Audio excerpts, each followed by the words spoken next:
Baik, kita akan melanjutkan langkah sebelumnya. Pada langkah kali ini kita akan belajar sama-sama tentang cara mencegah eksploitasi. Dan terima kasih kepada ibu semuanya yang telah hadir dan masih bersemangat, masih ceria untuk mengikuti materi kita berikutnya. Sebelum kita masuk ke cara mencegah eksploitasi terhadap anak, kita akan bermain terlebih dahulu. Saya akan berikan bendera kepada ibu semuanya. Yang ini bendera hijau dan yang ini bendera merah. Dan nanti saya akan ajukan pertanyaan kepada ibu semuanya. Jika ibu setuju, maka angkat tangan dengan memakai bendera hijau. Jika tidak setuju, maka dengan bendera merah. Ya, paham ya ibu? Ada pertanyaan ibu? Ya. Nah, kalau tidak kita langsung saja. Ini benderanya untuk diuji. Nanti akan kita diskusikan sama-sama. Pertanyaan pertama, menyuruh anak menjadi kuli angkut barang untuk menambah uang belanja.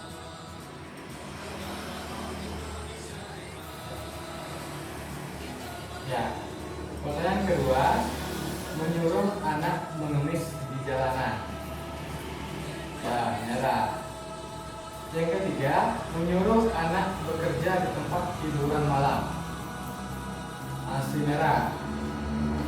Yang keempat, mengizinkan anak untuk menikah sebelum usia 18 tahun. Ya. Berikutnya, menjual bayi. Ya, merah juga. Yang keenam, memberikan waktu bermain pada anak. Ya. Ya. Berarti ini tanda-tandanya biologi tidak mau memberikan waktu bermain untuk anak. Yang ketujuh, memberikan waktu istirahat yang cukup untuk anak. Ya. 8, memberikan kesempatan anak untuk belajar agama. 9, melarang anak bermain ke rumah tetangga. Ya, 10, membiarkan anak keluar sendirian di malam hari. Ya, terima kasih ibu semuanya. Kita telah menyelesaikan pertanyaan kita tadi. Itu dari 10 pertanyaan sudah dijawab semuanya oleh ibu semuanya. Kita lanjut ke sini. Jadi, untuk mencegah anak dari eksploitasi, hal pertama yang kita lakukan adalah mengupayakan anak tetap sekolah. Dan untuk kita PKH, ibu-ibu semuanya telah diberikan subsidi ataupun bantuan oleh pemerintah agar anak ibu-ibu semuanya tetap sekolah. Jadi jangan sampai ada anak yang putus sekolah. Dikarenakan bantuan ini diberikan untuk ibu agar anaknya bisa bersekolah. Yang kedua, tidak menyuruh bekerja yang mengganggu kegiatan bermain dan belajar. Jadi jangan sesekali kita membiarkan anak kita untuk bekerja sehingga memakan waktu belajarnya, memakan waktu bermainnya. Jangan sesekali, karena ini akan berdampak buruk pada anak. Yang ketiga, tidak membiarkan anak bersama orang dewasa tanpa pengawasan. Jadi itu semuanya, jika kita punya anak, jangan sekali kita biarkan itu bersama orang dewasa tanpa pengawasan dari kedua orang tua. Jadi kalau bapaknya boleh, ibunya boleh. Selain bapak dan ibunya itu harus dalam pengawasan kedua orang tuanya untuk mencegah terjadinya eksploitasi ini. Yang keempat, melatih anak untuk tidak melayani orang yang tidak dikenal. Jadi kalau ada orang yang tidak dikenal, kita latih anak kita agar tidak melayaninya. Dikarenakan sekarang banyak sekali modus menculikan anak itu oleh orang-orang yang tidak dikenal, misalnya dengan memberikan permen, mengajak bermain dan segala macamnya. Jadi kalau kita sudah melatih anak kita, insya Allah nantinya anak kita akan terhindar dari eksploitasi. Yang kelima, tidak mudah mempercayai janji-janji orang lain. Kita latih kepada anak kita, jangan percaya janji-janji orang lain. Ya, kita latih sedini mungkin agar terbiasa nantinya. Dan keenam, itu memberitahu anak untuk waspada pada iming-iming pekerjaan gaji besar di kota. Ini salah satu modus eksploitasi anak, dan juga banyak sekali modus lainnya. Iming-imingnya pekerjaan gaji yang besar, rumah yang mewah, fasilitas mobil dan sebagainya. Tapi nyatanya malah dipekerjakan yang tidak baik untuk anak kita. Dan yang ketujuh, tidak menikahkan anak kita sebelum berusia 18 tahun. Ibu Winda menikahnya umur berapa? Saya umur 20. Ibu Yogi? Umur 25. Umur 25. Alhamdulillah, tapi sudah masuk kategori siap untuk menikah ya, sesuai dengan perundangan yang berlaku. Yang ke-8, tidak membiarkan anak bermain dengan internet atau HP tanpa pengawasan. Jadi harus kita awasi kalau anak kita bermain HP atau bermain internet. Dikarenakan dengan internet ini banyak kontennya bebas sekali, mudah diakses. Jadi harus dalam pengawasan kita.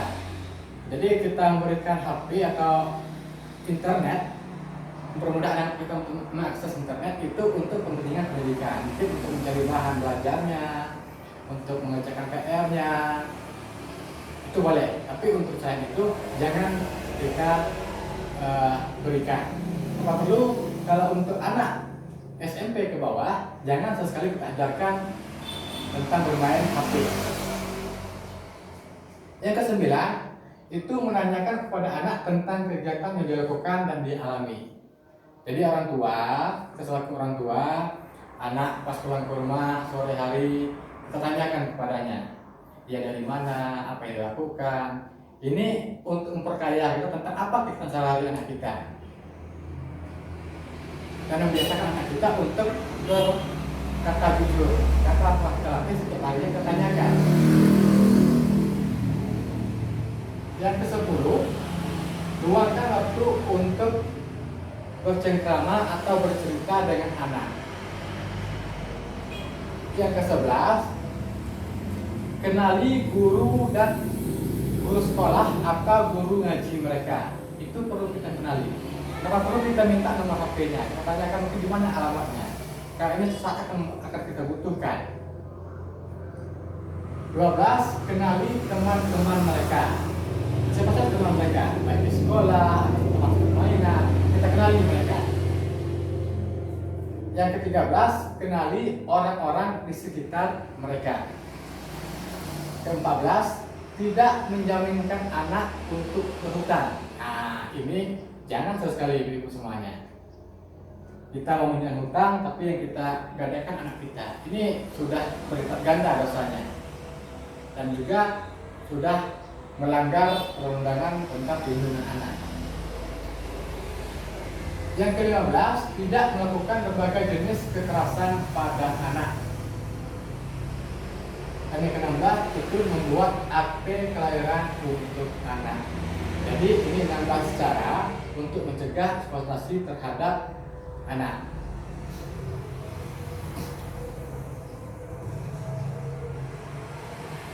Sini saya akan menanyakan kepada ibu-ibu semuanya. Ibu Ina, anaknya berapa?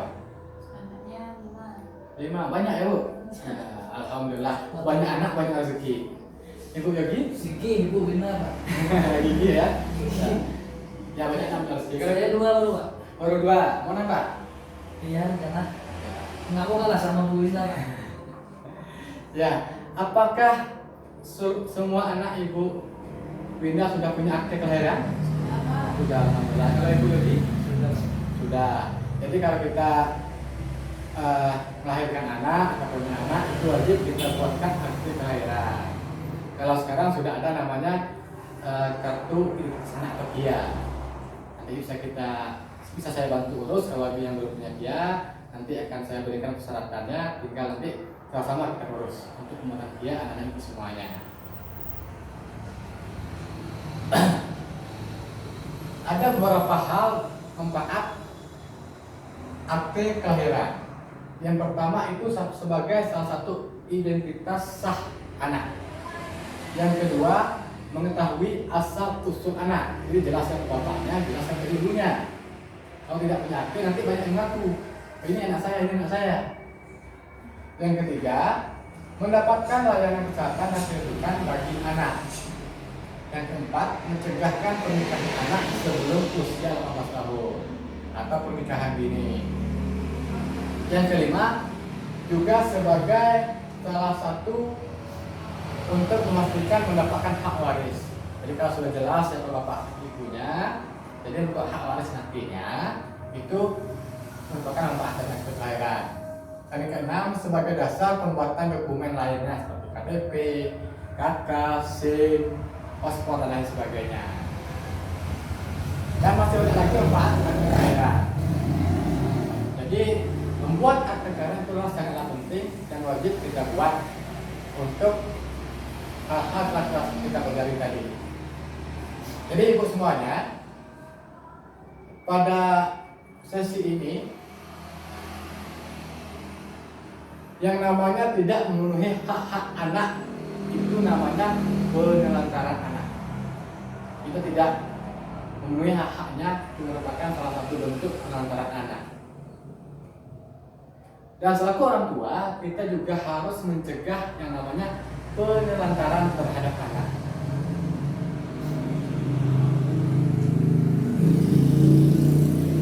Dan segala sesuatu bentuk pemanfaatan anak untuk mendapatkan keuntungan materi maupun bukan materi adalah eksploitasi anak.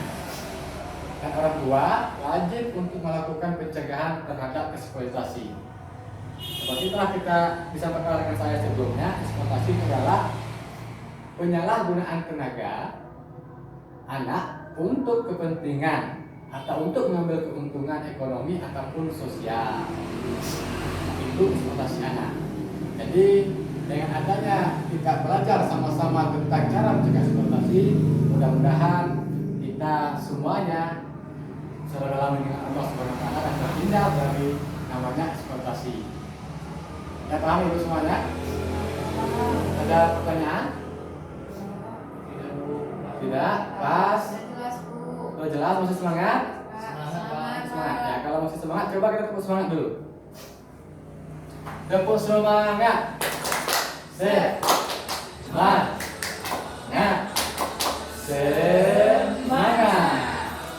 Ya, terima kasih ibu semuanya atas perhatian, ibu semuanya atas antusias ibu semuanya, sehingga untuk langkah ini selesai. Mudah-mudahan ini dapat menjadi kebermanfaat semuanya, dan juga tentunya kita marah beliau dan sama-sama semoga